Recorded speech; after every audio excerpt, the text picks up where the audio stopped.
Welcome to Bhavitha Santosh economy app. ఈ app ద్వారా రాబోయే గ్రూప్ 1, 2, 3 నోటిఫికేషన్స్కి గాను ఎకానమీ లైవ్ క్లాసెస్ కండక్ట్ చేయడం జరుగుతుంది.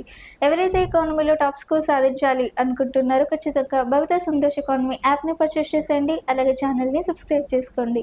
భవిత సంతోష్ ఎకానమీలో డైలీ కరెంట్ అఫైర్స్ అనేవి తెలుగు మరియు ఇంగ్లీష్ మీడియంలో కూడా అవైలబుల్గా ఉన్నాయి కాబట్టి ఖచ్చితంగా పర్చేస్ చేసేయండి. అలాగే భవిత సంతోష్ ఎకానమీలో మనకి తెలంగాణ మూమెంట్కి సంబంధించి అన్ని రకాల ఇన్ఫర్మేషన్స్ని కూడా ఇవ్వడం జరుగుతుంది కాబట్టి ఖచ్చితంగా భవిత సంతోష్ ఎకానమీ యాప్ని పర్చేస్ చేసేయండి. అలాగే ఛానల్ని సబ్స్క్రైబ్ చేసుకోండి. అండ్ ఈరోజు తెలంగాణ మూమెంట్కి సంబంధించి కొన్ని టాపిక్స్ని మనం మాట్లాడుకుందాం. దాంట్లో ఫస్ట్ క్వశ్చన్, క్రింది వాటిలో సరైన దానిని గుర్తించండి. Identify the correct one regarding the following. మనకి దీంట్లో ఫస్ట్ పాయింట్, మొట్టమొదటి ఆంధ్ర మహాసభ 1930లో జరిగింది. The first Andhra Mahasabha was held in 1930. Second, Bhagya Reddy Varma దళితులను ఆది హిందువులుగా గుర్తించండి అని విన్నవించాడు. Bhagyareddy Varma requested the Dalits be recognized as Adi Hindus. Next, Bhagyareddy Varma Madras వాళ్ళని ఆది ఆంధ్రులుగా గుర్తించండి అని విన్నవించాడు. Bhagireddy Verma requested that the peoples of Madras be recognized as Adi Andhras. మరి దీంట్లో మనకి ఫస్ట్ పాయింట్ ఏంటి, మొట్టమొదటి ఆంధ్ర మహాసభ 1930లో ప్రారంభమైంది. ఎస్, మనకి మొట్టమొదటి ఆంధ్ర మహాసభ ఎప్పుడు ప్రారంభించబడింది అంటే 1930లో ప్రారంభించబడింది. మనకి first point correct. So the first Andhra Mahasabha was held in 1930. Next, Bhagyareddy Varma దళితులను ఆది హిందువులుగా గుర్తించండి అని విన్నవించాడు. Bhagyareddy Varma requested that Dalits be recognized as Adi Hindus. So the second point is also correct. Third, Bhagyareddy Varma Madras వాళ్ళని ఆది ఆంధ్రులుగా గుర్తించండి అని విన్నవించాడు. So Bhagya Reddy Varma requested that peoples of Madras recognized as Adi Madras. Yes, మనకి దళితుల్ని భాగ్యరెడ్డి వర్మ మనకి 1931లో ఎప్పుడు భాగ్యరెడ్డి వర్మ 1931లో 7వ నిజాంని కలుసుకొని 7వ నిజాం దగ్గర మనకి ఎవరైతే దళితులు ఉన్నారో దళితులు అని కాకుండా, అంటరాని వారు అని కాకుండా వారిని ఆది ఆంధ్రులుగా గుర్తించాలి, దళితులని ఆది హిందువులుగా గుర్తించండి అని చెప్పి 7వ నిజాంని విన్నవించాడు. 7వ నిజాంకి విన్నవించాడు. ఎవరు? భాగ్యరెడ్డి వర్మ. భాగ్యరెడ్డి వర్మ 7వ నిజాంని కలుసుకొని మేము ఆది హిందువులుగా గుర్తించండి, మేము దళితులము కాదు అని చెప్పి మమ్మల్ని దళితులు అని పిలవకండి, పంచములు అని పిలవకండి, అలాగే అంటరాని వారు అని పిలవకండి, మమ్మల్ని ఆది హిందువులుగా గుర్తించండి అని చెప్పి భాగ్యరెడ్డి వర్మ 7వ నిజాంతో విన్నవించుకోవడం జరిగింది. సో మనకి సెకండ్ పాయింట్ ఏంటి, Bhagya Reddy Varma requested to 7th Nizam in 1931. Requested to 7th Nizam in 1931. So, what is that request? That request is that Dalit be recognized as Adi Hindus, not as Panchamas, not as untouchabilities and etc. So, Dalits were recognized as Adi Hindus, not or any. So, in that case, Bhagireddy Verma requested to 7th Nizam in 1931. So, the second point is also correct.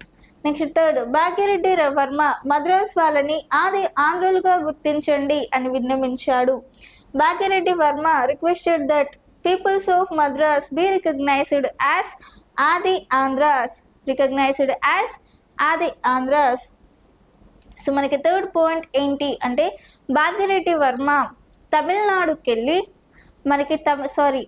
మద్రాస్కి వెళ్ళి భాగ్యరెడ్డి వర్మ ఎక్కడికి వెళ్ళాడు? మద్రాస్కి వెళ్ళి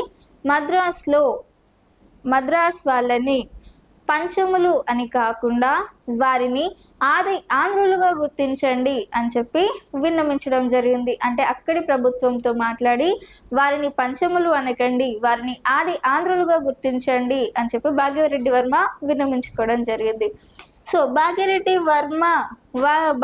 Varma gone to Madras and requested to that government as the peoples of Madras peoples of Madras be recognized as Adi Andhras, not as a Panchamas. So in that case, Madras were called as Adi Andhras, and also Dalits were called as Adi Hindus. So in that case, the third point is also correct. Bhagireddy Verma requested to Madras government. In that case, peoples were called as Adi Madras. So all 3 points are the correct. So option B 1, 2, 3 సరైనవి అనేది సరైన సమాధానంగా చెప్పుకోవచ్చు. 1, 2, 3 are the correct one. Next 187. క్రింది వాటిలో సరైన దానిని గుర్తించండి. Identify the correct one regarding the following. మరి దీంట్లో ఫస్ట్ పాయింట్, మొట్టమొదటి ఆంధ్ర మహాసభ 1930 సంగారెడ్డి జిల్లాలోని జోగిపేటలో జరిగింది. The first Andhra Mahasabha was held in 1930 in Jogipet, Sangareddy district. మనకి సెకండ్, 1930లో జోగిపేటలో జరిగిన ఆంధ్ర మహాసభకి సురవరం ప్రతాపరెడ్డి అధ్యక్షతన వహించాడు. Suravaram Pratap Reddy presided over the Andhra Mahasabha held in Jogipet. Third point, 1931 తర్వాత దళితులు ఆది హిందువులుగా పిలువబడడం జరిగింది. After 1930 Dalit were called as Adi Hindus. మనకి ఫస్ట్ పాయింట్ ఏంటి, మనకి మొట్టమొదటి ఆంధ్ర మహాసభ ఎప్పుడు జరిగింది? 1930లో జరిగింది. మనకి ఇదివరకు డిస్కస్ చేసుకున్నాం. మరి మొట్టమొదటి ఆంధ్ర మహాసభ ఎక్కడ జరిగింది అంటే మనకి సంగారెడ్డి జిల్లాలోని జోగిపేటలో మనకి మొట్టమొదటి ఆంధ్ర మహాసభ 1930లో జరిగింది. మరి సెకండ్, 1930లో జోగిపేటలో జరిగిన ఆంధ్ర మహాసభకి సురవరం ప్రతాప్ రెడ్డి అధ్యక్షతన వహించిండు. మరి మొట్టమొదటి ఆంధ్ర మహాసభ 1930 సంగారెడ్డి జిల్లాలో జోగిపేటలో జరిగినప్పుడు దానికి అధ్యక్షతన బాధ్యతను ఎవరు వహించారు అంటే సురవరం ప్రతాప్ రెడ్డి అని చెప్పుకోవచ్చు. నెక్స్ట్, 1931 తర్వాత దళితులు ఆది హిందువులుగా పిలువబడ్డారు. ఎందుకు? మనకి 1930లో మొట్టమొదటి ఆంధ్ర మహాసభ జరిగింది. మొట్టమొదటి ఆంధ్ర మహాసభ జరిగినప్పుడు అందులో మనకి సురవరం ప్రతాప్ రెడ్డి అందులో అధ్యక్షతన బాధ్యతను వహించిండు. మరి ఆ సభలో మనకి భాగ్యరెడ్డి వర్మ మాట్లాడుతూ దళితులను అంటరాని వారిగా గుర్తించవద్దు అని మొట్టమొదటిగా ప్రసంగించడం జరిగింది. మరి అంటరాని తరం గురించి మొట్టమొదటిగా మాట్లాడిన వ్యక్తి ఎవరు అంటే భాగ్యరెడ్డి వర్మ. మనకి మొదటి ఆంధ్ర మహాసభలో కూడా మనకి భాగ్యరెడ్డి వర్మ ఈ అంటరానితనం గురించి మాట్లాడడం జరిగింది. మనకి మాట్లాడి 1931 తర్వాత ఆయన ఎక్కడికి వెళ్ళాడు? భాగ్యరెడ్డి వర్మ 7వ నిజాం దగ్గరికి వెళ్ళడం జరిగింది. 7వ నిజాం దగ్గరికి వెళ్ళి మాకు దళితులు ఎవరైతే ఉన్నారో వారిని అంటరాని వారు అని కాకుండా పంచములు అని కాకుండా వారిని ఆది హిందువులుగా గుర్తించండి అని 7వ నిజాంతో విన్నవించుకున్నాడు. ఎవరు? భాగ్యరెడ్డి వర్మ. అలాగే మద్రాస్కి వెళ్ళి మద్రాస్ వాళ్ళని ఆది ఆంధ్రులుగా గుర్తించండి, వారిని పంచములు అని అనవద్దు అని చెప్పి విన్నవించుకున్నాడు. ఎవరు? భాగ్యరెడ్డి వర్మ. అందుకే ఇతన్ని విన్నవించుకోవడం జరిగింది. కాబట్టి 1931 తర్వాతనే దళితులను ఏ విధంగా పిలిచారు? ఆది హిందువులుగా గుర్తించడం జరిగింది. వారిని దళితులు అని కాకుండా అంటరాని వారు అని కాకుండా పంచములు అని కాకుండా వారిని ఆది హిందువులుగా పిలువబడడం జరిగింది. ఎప్పుడు? భాగ్యరెడ్డి వర్మ 7వ నిజాంతో రిక్వెస్ట్ చేసినప్పుడు. కాబట్టి 1931 తర్వాత దళితులు ఏ విధంగా మారిలో? ఆది హిందువులుగా మారడం జరిగింది. After 1931 Dalit were called as Adi Hindus. So the third point is also correct. So మనకి ఫస్ట్ ఏంటి? The first Andhra Mahasabha was held in 1930 in Jogipet in Sangareddy districts. So in that case Suravaram Pratapareddy presided over the Andhra Mahasabha held in Jogipet in 1930. So the second point is also correct. So after 1931, Dalit were called as Adi Hindus. Why? Because Bhagireddy Verma in 1931 requested to 7th Nizam. So we are Dalits. So don't call as Panchamas and untouchabilities. So you are recognized. So People so recognized as Adi Hindus. People so recognized as what? Adi Hindus. So in that case, Bhagirathi Varma requested to 7th Nizam. The people so recognized as Adi Hindus, not like Panchamus, or not like untouchability. So in that case, in after 1931, after requested to 7th Nizam, Dalit were called as Adi Hindus. Dalit were called as what? Adi Hindus. So in that case, option 3, 1931. So option 3 is the correct one. Option 3 is the correct one. So all 3 points are the correct. So option D, option D 1, 2, 3 సరైనవి అనేది సరైన సమాధానంగా చెప్పుకోవచ్చు. Are option C 1, 2, 3 సరైనవి అనేది సరైన సమాధానంగా చెప్పుకోవచ్చు. నెక్స్ట్ 188వ క్వశ్చన్, క్రింది వాటిలో సరైన దానిని గుర్తించండి. Identify the correct one regarding the following. మరి దీంట్లో ఫస్ట్ పాయింట్, మొట్టమొదటి ఆంధ్ర మహాసభ 1930 సంగారెడ్డి జిల్లాలోని జోగిపేటలో జరిగింది. Yes, the first Andhra Mahasabha was held in 1930 in Jogipet in Sangareddy district. Second, Bhagirathi Varma Madras ప్రభుత్వాన్ని కలుసుకొని పంచములు అని కాకుండా వారిని ఆది హిందువులుగా గుర్తించండి అని విన్నవించాడు. భాగీరథి వర్మ తమిళ వాళ్ళని ఆది ద్రవిడులుగా గుర్తించండి అని విన్నవించాడు. ఫోర్త్ వన్, ఆది హిందూ ఉద్యమ పితామహుడిగా భాగీరథి వర్మని పిలుస్తారు. దీంట్లో first, the first Andhra Mahasabha was held in 1930 in Jogipet in Sangareddy district. Second, Bhagirathi Varma met the Madras government and requested that they be recognized as Hindus instead of being called Panchamul. Next, third, Bhagirathi Varma requested that the people of Tamil Nadu will be recognized as Adi Hindus or Adi Dravidas. Recognized as Adi Dravidas. Next, fourth, father of Adi Hindu movement is Bhagirathi Varma. మనకి first point ఏంటి, మొట్టమొదటి ఆంధ్ర మహాసభ ఎప్పుడు జరిగింది?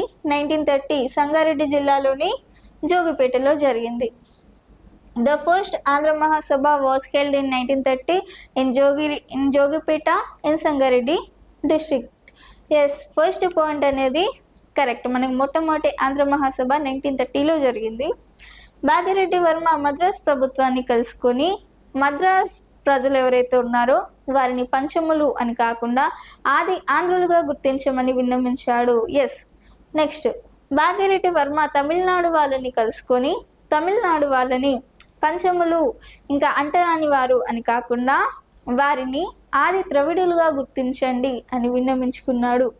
Fourth, ఆది హిందూ ఉద్యమ పితామహుడిగా ఎవరిని పిలుస్తారు అంటే భాగీరథి వర్మని పిలుస్తారు.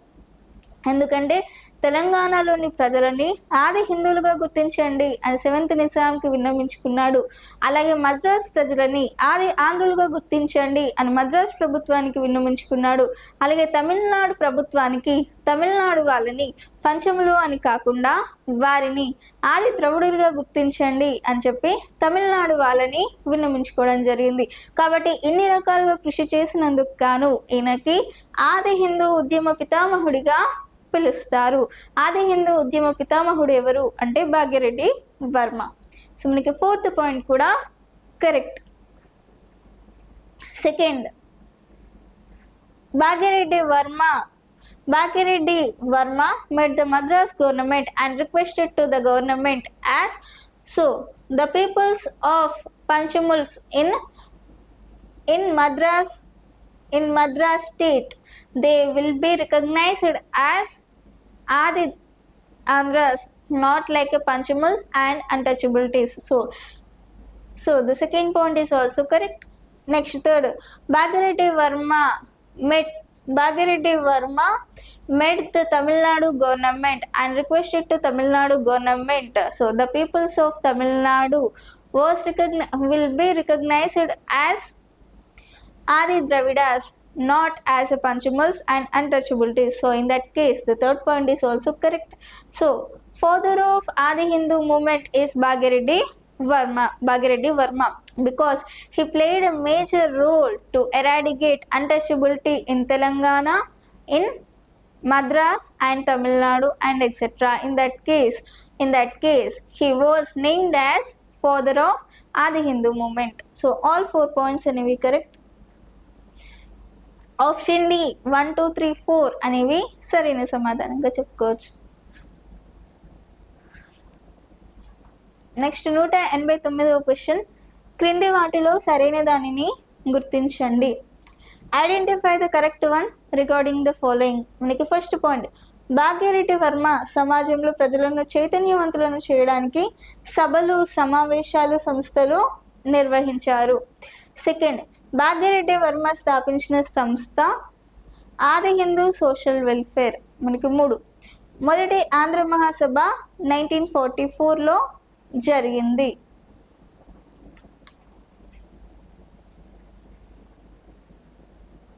ఓకే, మనకి ఫస్ట్ పాయింట్ ఏంటి, భాగ్యరెడ్డి వర్మ ప్రజలను చైతన్యవంతులను చేయడానికి సభలు, సమావేశాలు, సంస్థలు నిర్వహించాడు. అవును, భాగ్యరెడ్డి వర్మ ప్రజలను చైతన్యవంతులను చేయడానికి అనేక సభలు, సమావేశాలు, సంస్థలను నిర్వహించాడు. So Bhagya Reddy Varma organized meetings, conferences on organizations to sensitize peoples in the society. Next second, Bhagya Reddy Varma స్థాపించిన సంస్థ Adi Hindu social welfare. Adi Hindu social welfare is an organization founded by Bhagya Reddy Varma. Next third point, the first Andhra Mahasabha was held in 1944. It's not correct. మనకి మొదటి ఆంధ్ర మహాసభ అనేది ఎప్పుడు జరిగింది? 1930లో జరిగింది. Yes, కాబట్టి భాగ్యరెడ్డి వర్మ ప్రజలలో చైతన్యాన్ని తీసుకురావడానికి అనేక సభలు, సమావేశాలు, సంస్థలను స్థాపించడం జరిగింది. First point correct. భాగ్యరెడ్డి స్థాపించిన సంస్థ Adi Hindu social welfare. Yes, the organization founded by Bhagya Reddy Varma is Adi Hindu Social Welfare. Is the second point is also correct, but third is not correct. Why? Because the first Andhra Mahasabha was held in 1930, not in 1944. So option 3 is not correct. So manaki option 1 and 2 are the correct one. So option A is correct. Option A 1, 2 are the correct one.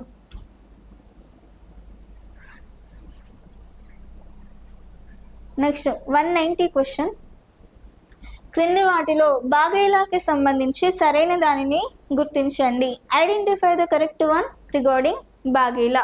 మరి బాఘేలా అంటే ఏంటి అంటే మనకు first point, ఈ కాలంలో బాఘేలా స్థానంలో పాలెగాళ్ళు, జీతగాళ్ళు ఉండడం జరిగింది. సెకండ్, బాఘేలా అనగా బానిస వ్యవస్థ. బాఘేలా మీన్స్ స్లేవ్ సిస్టమ్.